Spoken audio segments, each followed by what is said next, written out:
give them something a little bit more exciting than what he has demonstrated here. And now it becomes clear that Tillis will last longer than anyone else has, as we have just passed the point at which Jesse Ferguson was bid to stop by Luis Rivera in Troy, New York, a couple of months ago. That punch missed, despite the crowd reaction.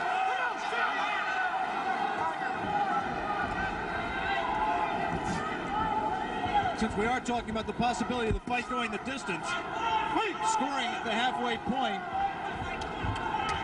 I've given Tyson 3 rounds, Tillis 1 round, and 1 round even. I did not score the 4th round, which is the round in which a knockdown, a 10-8 round for Tyson. I only gave it a 10-9 round for Tyson because of the fact that Tillis was dominating the round up to that point. The point system is, of course, supplemental only. The round system stands up unless there is a draw. Personally, Alex, I have it 4-0-1 for Tyson. I've not given Tillis a round. There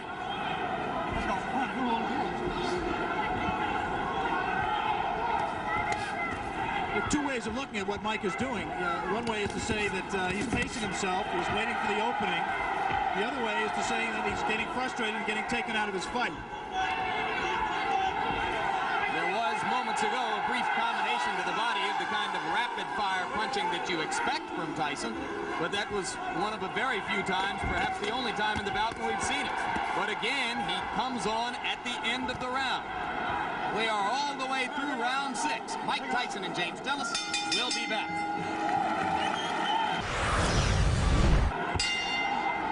We are back, and for the first time in a professional career which began 13 months ago, Mike Tyson enters round 7.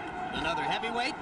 Tyson with the lead in the fight to this point over James Quick Tillis, but fighting a curiously docile fight so far. Not nearly as busy or as aggressive as we've seen him in his 19 previous outings, which resulted in 19 knockouts.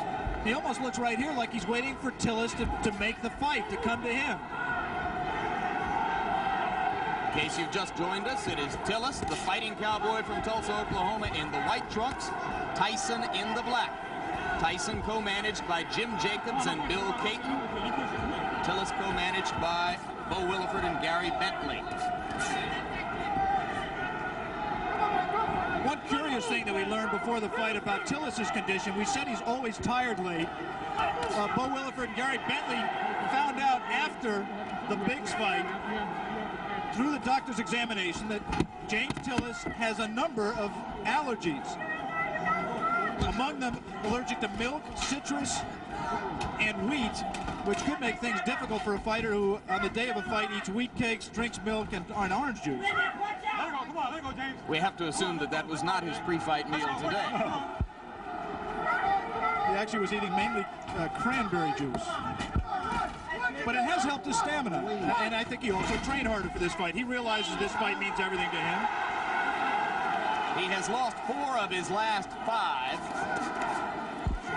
And Bo Williford told me last night that if Tillis were to be knocked out today and wanted to continue as a fighter, he would do so without the help of Bo Williford.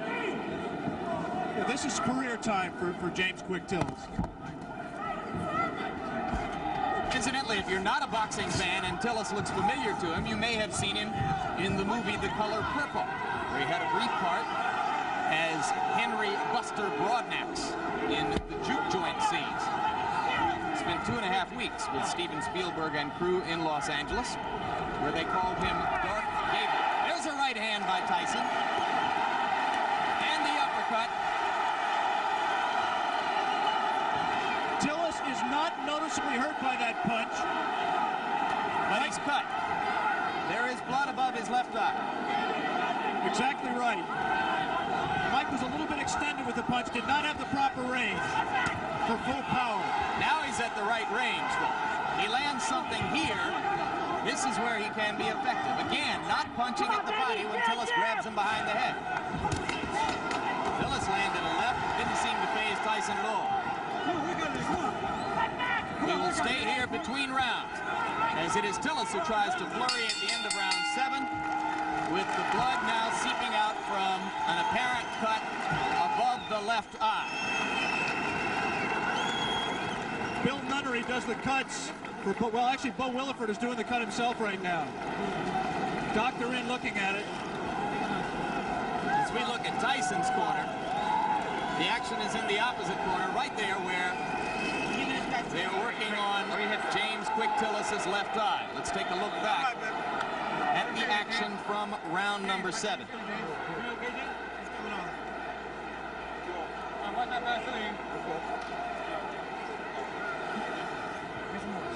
You see what Tyson did there. He scored the right hand to the body, missed with the right uppercut that we thought he could land if he kept throwing it, but continued to punch. And eventually that will pay dividends. He has to continue to back up Tillis and continue to cut the ring off on him to be able to score effectively. I want to give James Quick Tillis credit. He's been in with a tough young bull, and he's fought harder and stronger really than I've ever seen him fight in his career, including the time he fought for the title. He is showing something that a lot of people have questioned over his career, and that is his heart. He's cut, he's taken some brutal punches, and he is fighting back, moving and still trying to win this fight. One of the greatest trainers in the history of the sport openly questioned Tillis' heart while he was working with him. Angelo Dundee worked with Quick Tillis for the Weaver fight and some subsequent fights. He finally just gave up. He said James had no spirit to fight. Tillis told us in the pre-fight interview that he found that spirit. Didn't know why he'd never had it, but said he found it for this fight. He was going to be a different fighter, and he has been. You cannot question his courage or his commitment today. He has been there from the opening bell. He has not run away as he did 15 rounds against Weaver in 1981.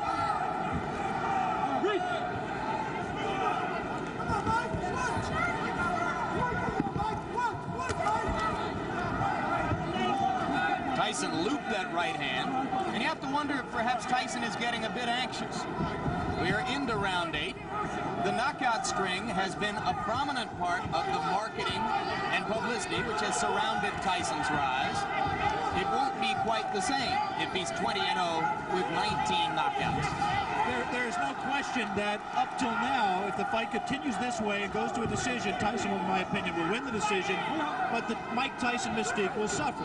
He has not scored a knockout.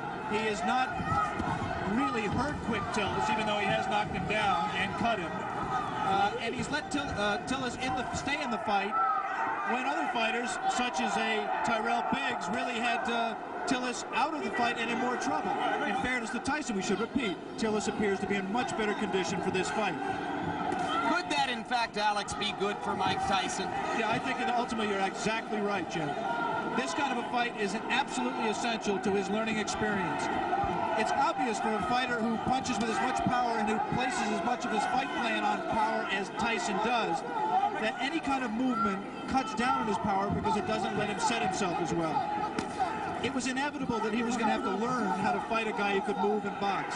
It's good that he's fighting one like Quick Tillis to get that learning experience. And maybe if he has to go to decision to win the fight, then there won't be as many people asking every day, when are you going to fight for the championship of the world?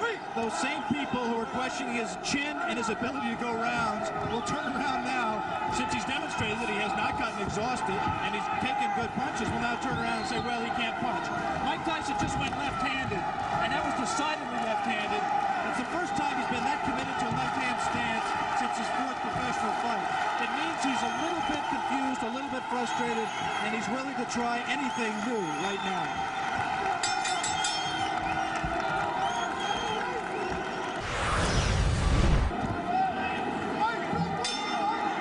We are back in Glens Falls, New York. James Quick Tillis enters round 9 with 19-year-old knockout phenomenon Mike Tyson. And in Tyson's corner between rounds, trainer Kevin Rooney was imploring him to keep punching, not to stop punching, particularly in the clinches. Which is exactly what Mike just did. He was in tight, his hands were free, and he did not punch.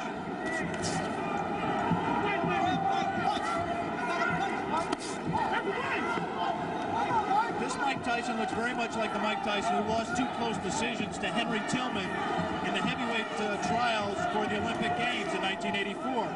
He is confused by the movement. The movement does not allow him to